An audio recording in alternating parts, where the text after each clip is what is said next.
Hard driving music can only mean one thing. Extra bases, Bristol and Booth. Hi, Jeremy. What's going on with you in your world? Hi, Jason. Got a lot of top secret stuff that I can't quite reveal yet, but I'm doing great. All righty. Well, let's go with some not so top secret stuff. Let's start with this.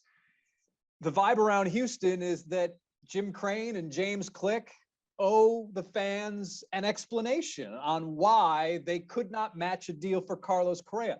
I don't think they owe them an explanation, and here's why. Because from what I was told, or from what I understand, they were so far apart that there was really no middle ground to reach.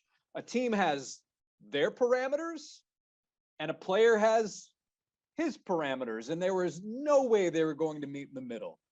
So do you think that James Click and Jim Crane owe the fans an explanation when it comes to Carlos Correa? I think that they owe the fans a comment.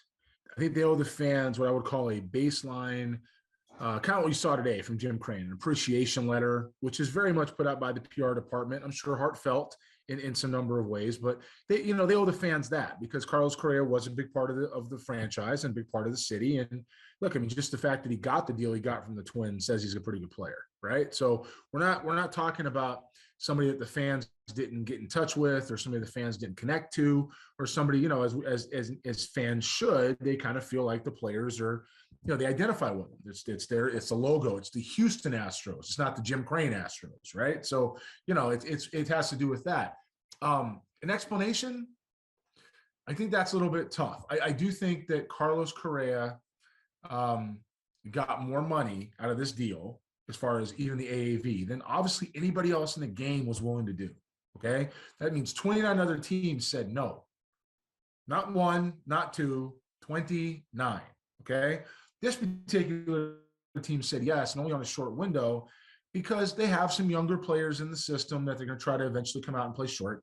They have some players that they may try to retool with. And honestly, he's trade value with an opt-out. I don't know what he's going to get out of it, but he's trade value for an opt-out unless he stays in Minnesota and they're competitive and add to it. Carlos Correa was going to be, as we saw, it was the most important thing for Carlos Correa to be the highest paid infielder in terms of annual value contract. That's it. That's all that was. Otherwise, you stay in Houston and you're trying to win a World Series, and you're staying in the place you live, and But the Astros would never have done that deal, nor should they, based on their window. And they don't owe the Astros do not owe the fans an explanation for how they want to run their team. Let's hear from Carlos Correa. One of the things that was said, and it went along the lines of, hey, don't assume I'm going to opt out. This is courtesy of WCCO TV. Yeah, the conversations we had for about 2.5 hours that we were on the Zoom call, it was all about winning. And when I get that from them, that makes me excited because I want to take up on the challenge. It was not long ago when I was playing for an organization that it was last in the big leagues the year before I got there, losing 100+ games. So I know what it takes to build a championship culture within the clubhouse. It starts within the clubhouse and all the way up to the front office. So I see that here with the talent that we have, and I see that we can get so much better in order for us to accomplish that goal to ultimately win a championship. So there's Carlos Correa. Jeremy, the one quote, Scott Boras, I don't know if you saw this. You know what? I can probably play it for you. I'll get your reaction on the other side. We're seeing this as I want to build a championship culture in this organization. I want to show you guys what I can do, what I can bring to the table so we can, have a long-term relationship at some point. I know this, that, all the AL Central, the Twins have a new explosive weapon, C4. All right, Jeremy, my reaction to that was, I mean, I'm not gonna, the man's the most powerful man in baseball. People just didn't seem to know how to respond to that. Last time we talked about Scott Boras, it was you know, I told you, like, everybody that's ever played the game that he's representing is better than the last guy, right? This guy just got 400 million from the Monstars, and he sucks compared to this guy. You got to pay him. I mean, that's Boras, right? So, you know, you kind of roll your eyes with it. You kind of laugh about it.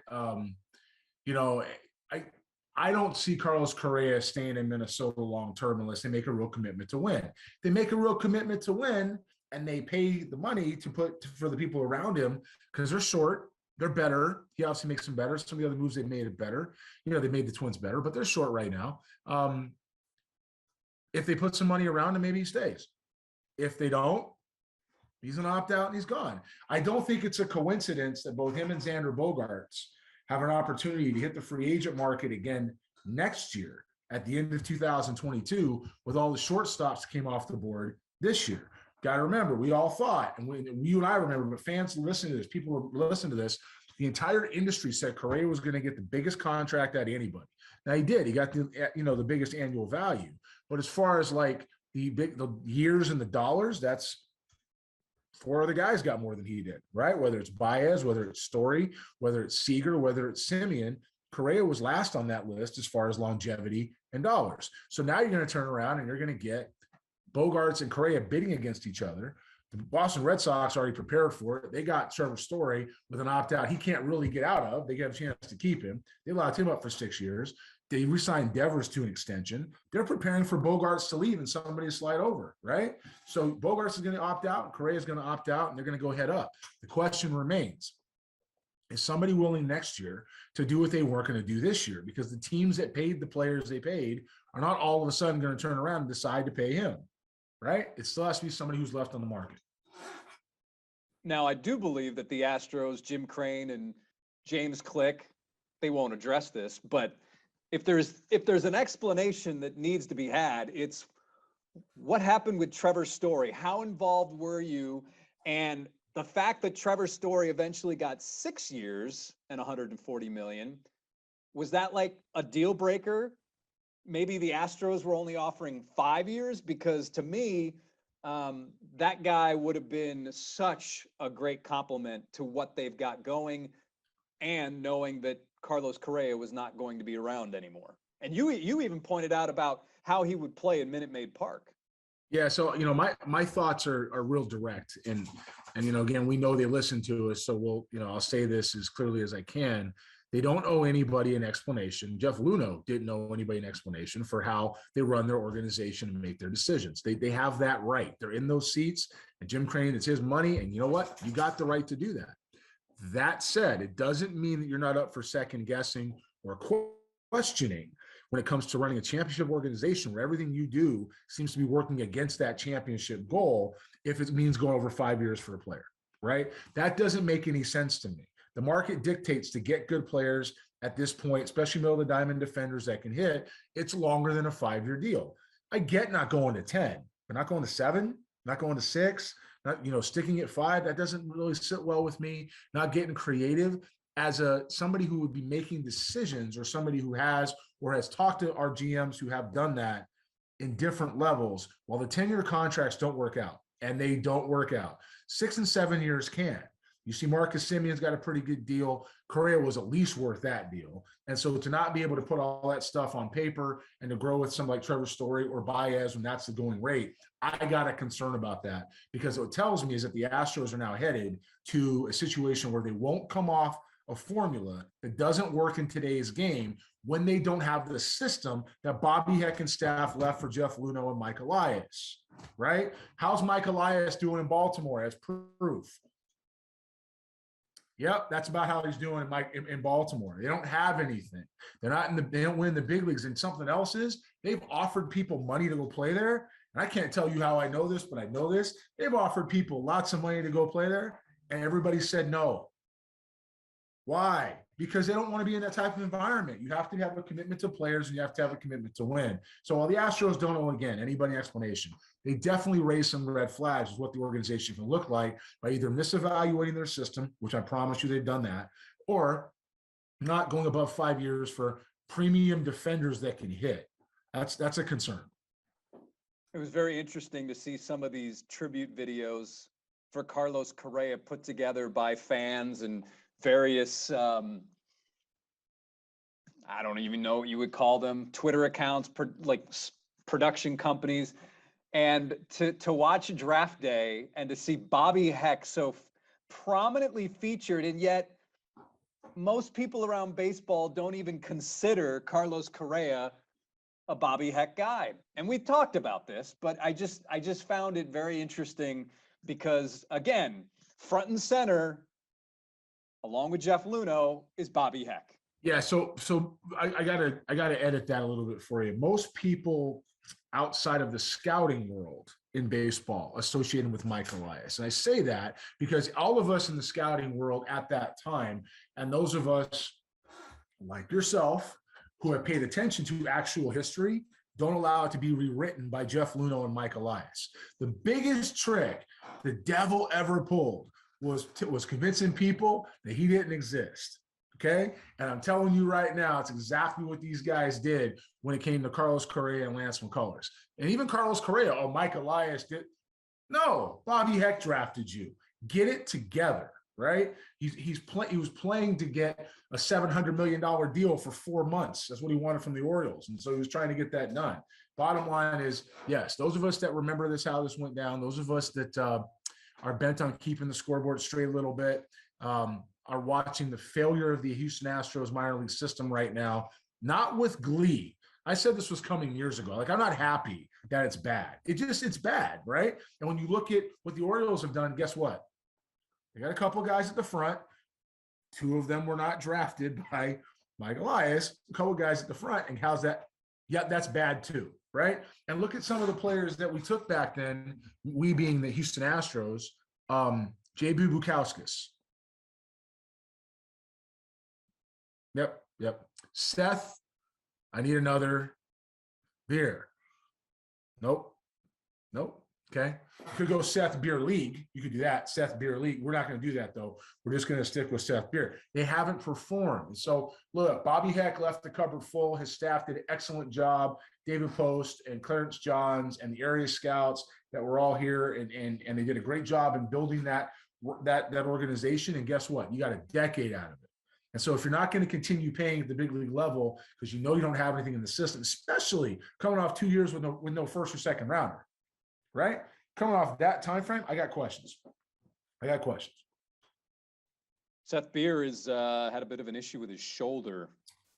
But anyways, how would you rate this trade from 1 to 10, 10 being the best, 1 being the worst, from the perspective, the signing, I should say, this trading of jerseys, the signing of, how would you rate the signing of Carlos Correa from the perspective of the Twins on a scale of 1 to 10, 1 being the worst, 10 being the best? How would you rate it from Minnesota's perspective? I think it's a 7, only because it doesn't make a whole lot of sense with the rest of their roster. It also puts them in a position where they can qualify as that 12th team, right? So they can get into the playoffs for that one day and see some revenue from that without having to put a whole bunch of other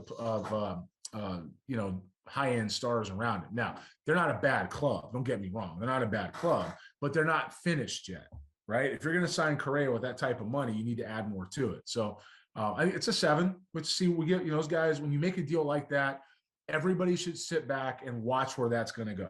Right. And I think the Twins deserve the same benefit of the doubt. What are you going to do with it? As of right now, it's a 7. If they add to it, it's a 10. Right now, it's a 7.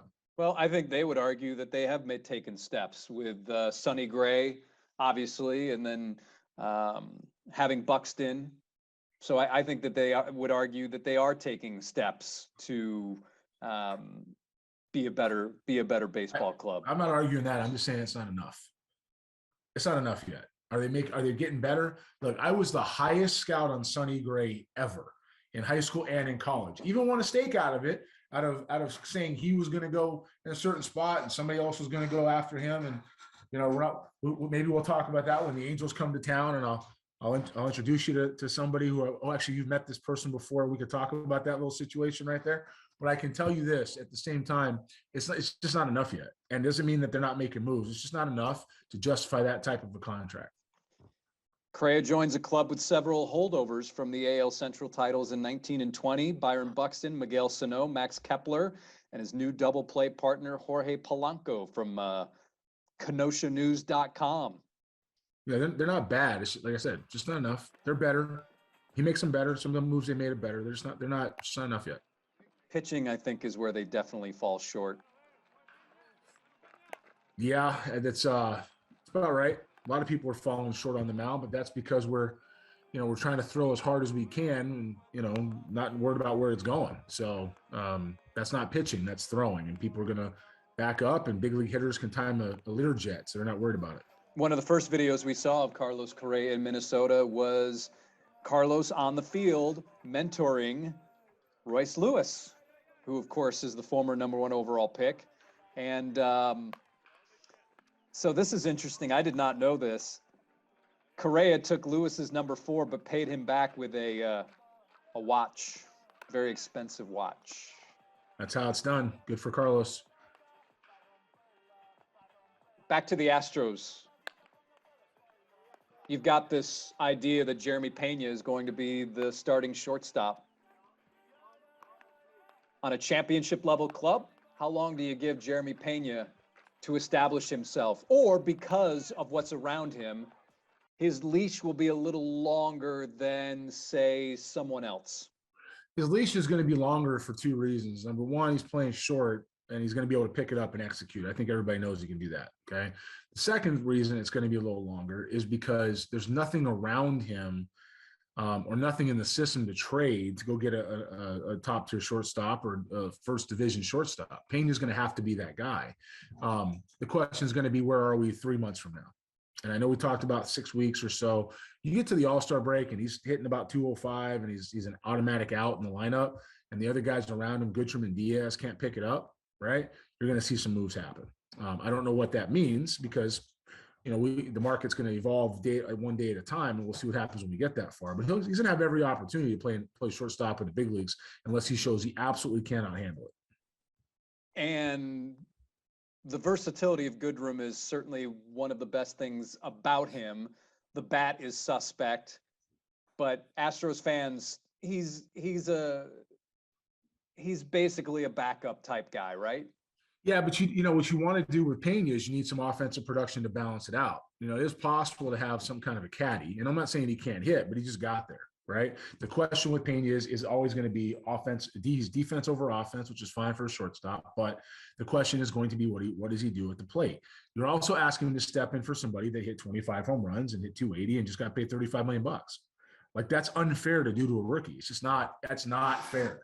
And if you're putting him in that type of position, he's going to have to be in a situation where he has people around him to excel. If he becomes an automatic out, this is not the Mariners last year with Kelenic, who could let him learn in the big leagues because they weren't trying to win anything yet. The Astros are trying to win, right? They're going to have to plug somebody else in there offensively, or at least get him an offensive caddy.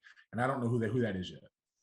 Another topic that I've been hearing on Sports Talk Radio is, yes, it's the production on the field with Carlos Correa, but who takes over that alpha male, that take charge guy that Correa was in the clubhouse? Who takes on that type of role for the Astros? There are certain people that think maybe it's Alex Bregman.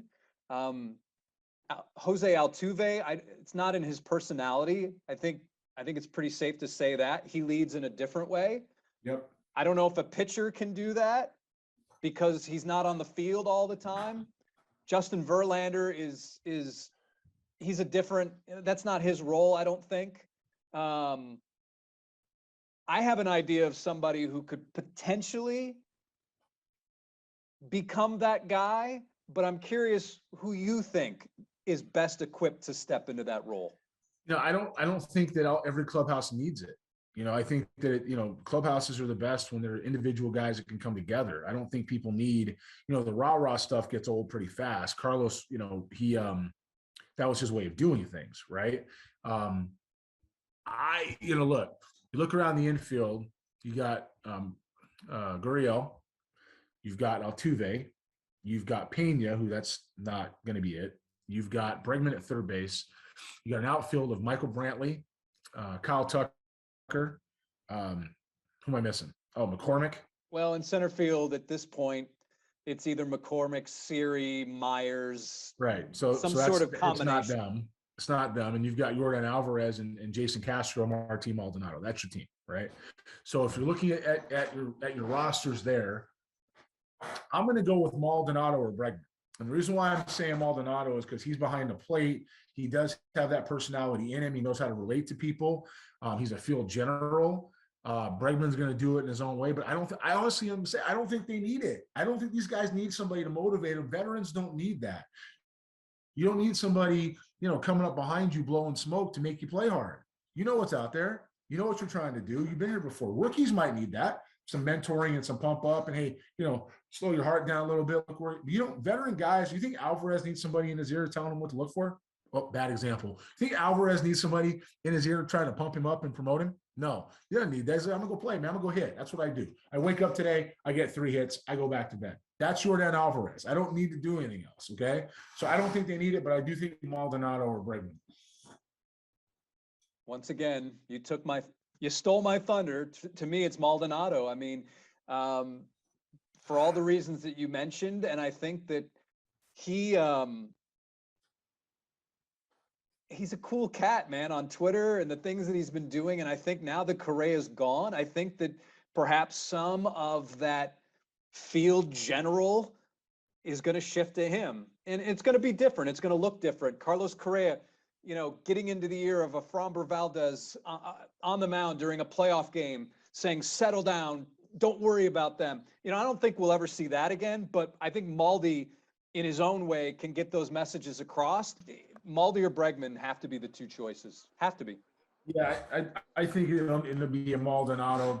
Bregman's already done his thing with his dancing, whatever he's done in the dugout. I've been actually very impressed with how Alex has grown up in the last year and a half and 2 years, and settle into who he's going to be. He's actually fun to watch and fun to watch compete and watch work because there's a real process to it now.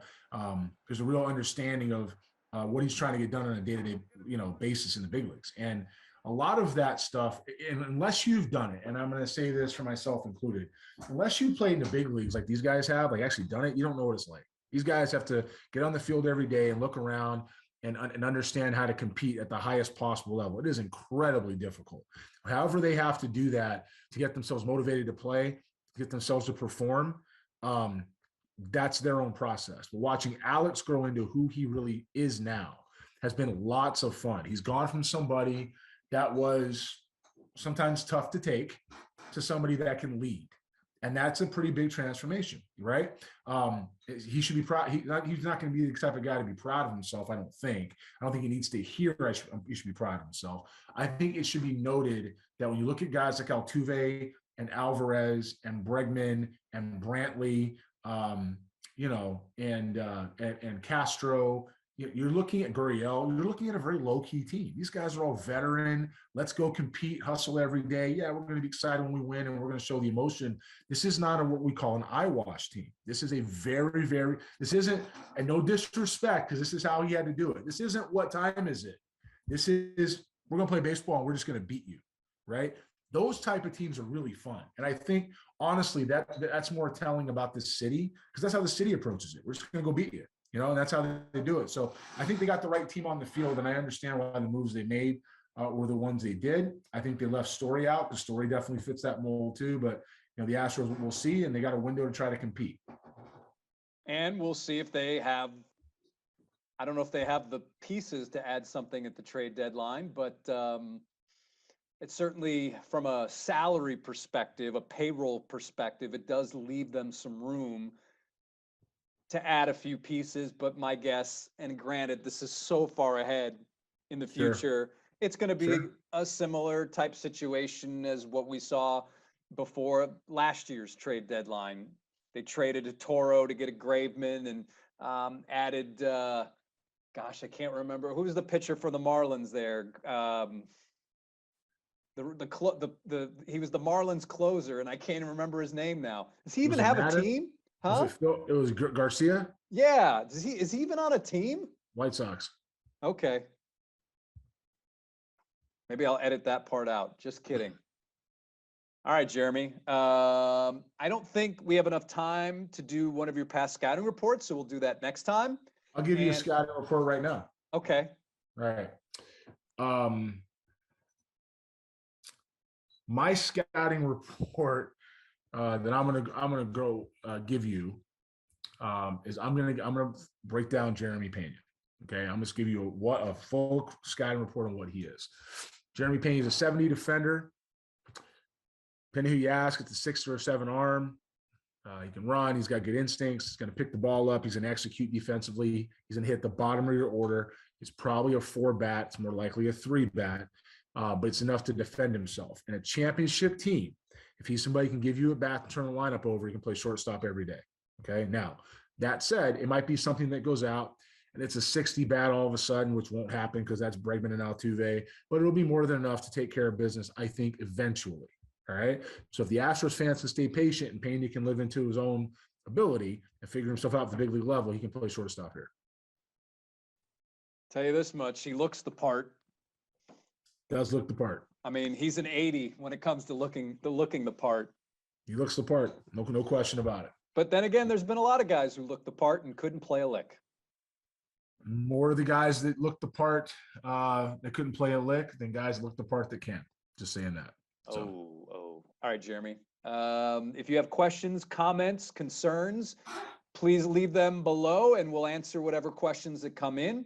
This has been another episode of the Extra Bases podcast with Bristol and Booth. And it's semi-regular now. Hopefully we'll get more into a regular swing. I was at spring training. You were off doing what you do. I've got the University of Houston basketball team right now in the NCAA tournament. So we'll see where this road leads us, Jeremy. Hopefully we'll be back regular and not semi-regular. All I know is as soon as spring training is over, it's on. That's all I can tell you. So. And with that, everybody, we're out of here.